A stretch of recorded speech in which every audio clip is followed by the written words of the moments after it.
मु मोनालिसा स्वागत करुछि आपण माननकु आम कृषिर आउ एक सुंदर अध्याय को। साधारणतः शीत दिन में चाषी भाई माने विभिन्न प्रकार फसल से चाष जमी करिथांती।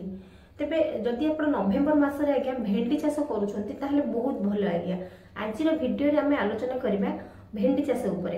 आपण जदि नवेम्बर मासरे भेंडी चाष करूछंती कि प्रकार रोग आ पोक लागि आमे कि प्रकार सारर व्यवहार करि परिबा, भेंडी केते अमल करि परिबा, भेंडी रो मंडी रेट केते अछि से विषय आलोचना करिबा। तेबे चलंतु डेरी न करि आमे कथा हबा भेंडी चाष विषय रे। जदि आपण मानक पाखरे आम कृषि रो एही वीडियोटी प्रथम थर पहुंचीची दयाकोरी आम कृषि यूट्यूब चैनल को सब्सक्राइब करंतु। वीडियोटी को अधारू स्किप न करी शेष पर्यंत निश्चित देखंतु। तेबे चलंतु आगे डेरी न करी आमे आलोचना करिबा नवेम्बर मासरे आमे किभली भाबरे भेंडी चाष करिबा। साधारणतः भेंडी एक लाभजनक फसल। भेंडी चाष को आपण खरा वर्षा शीत सब समय रे चाष करि परिबे, किंतु शीत दिने जदि भेंडी चाष करूछन्ते ताहले बहुत भल। कहीं शीत दिने भेंडी रे मार्केट रे टिके अधिक डिमांड थाए। केजी प्रति आपण 50 रु 60 टंका पर्यंत भेंडी बिक्री करि परिबे एवं मंडी रे मध्य एहार भाव अधिक थाए। भेंडी रो भेंडी साधारणतः चाषी भाई माने विभिन्न प्रकार किस्मर भेंडी लगे पई पसंद करिथांती। सेथि मध्ये निजोहिड सीड्स रो रोहिणी, एडवेंटा कंपनी रो राधिका एवं कांचन एही तीन भेराइटी चाषी मानकर खूब पसंद। से माने एही तीन भेराइटी भितर कांचन भेराइटी को मध्य अधिक पसंद करिथांती।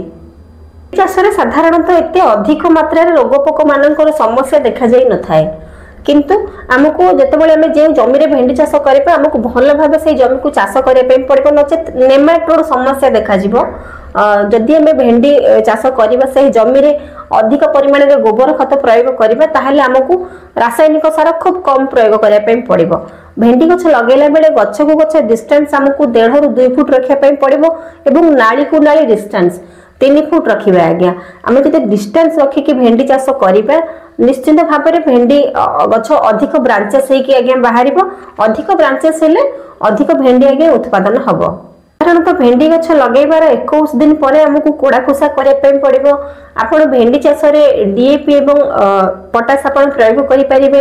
जेतेबेले भेंडी रो कलर आज्ञा चेंज हे आसीबो, माने जेतेबेले टिके टिके धळा देखा जिवो सही समय रे एकरको आपण 1 केजी यूरिया सार प्रयोग करिवे। जदि हम सठिक भाव में भेंडी चाष रे सारर परिचालना करिबा, घासर परिचालना करिबा ताहले निश्चित भाव में आमे 5 रु 6 मास पर्यंत भेंडी अमल करि परिबा।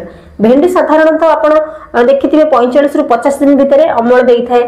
प्रथम अमल जतले करिवे टिके कम आसी थाए, किंतु सेकंड थर्ड अमल आपनकर अधिक परिमाण रे आपण भेंडी अमल करि परिबे। हमको सठिक भाव में सारर परिचालना करिया पे पड़िबो, घासर परिचालना करिया पे पड़िबो एवं रोग पोकर परिचालना करिया पे पड़िबो। ताहले निश्चित भाव में आमे भेंडी चाष करी जणे भेंडी चाष करी लाभान्वित हो परिबा किबा बाजार रे अधिक परिमाण रे भेंडी आमे बिक्री करि परिबा। जदि आमे ऑर्गेनिक उपाय रे करूछन कि ताहले बहुत भलो। निश्चित भाव में आपन को भेंडी ही मार्केट रे डिमांड रहिबो, काहे कि ना आपन ऑर्गेनिक उपाय रे भेंडी चाष करूछन्ती। जेते संभव आपन गोबर खत प्रयोग करंतु। माटी उर्वर रहिबा सहित माटी रे उपकारी जीवाणु मानक संख्या मध्ये वृद्धि पाई थाए, जहा द्वारा कि आपन को रासायनिक सार खूब कम प्रयोग करिया पे पड़िबो। आशा करूछि एही भेंडी चाष ऊपर छोट वीडियोटी निश्चित भाव में आपन को भल लागिथिबो। नवेम्बर मासरे आज्ञा भेंडी चाष करंतु एवं लाभवान हुअन्तु। रहिली नमस्कार, मु मोनालिसा। देखा हबो आपण मानक सहित आम कृषि रो आ एक सुंदर अध्याय रे।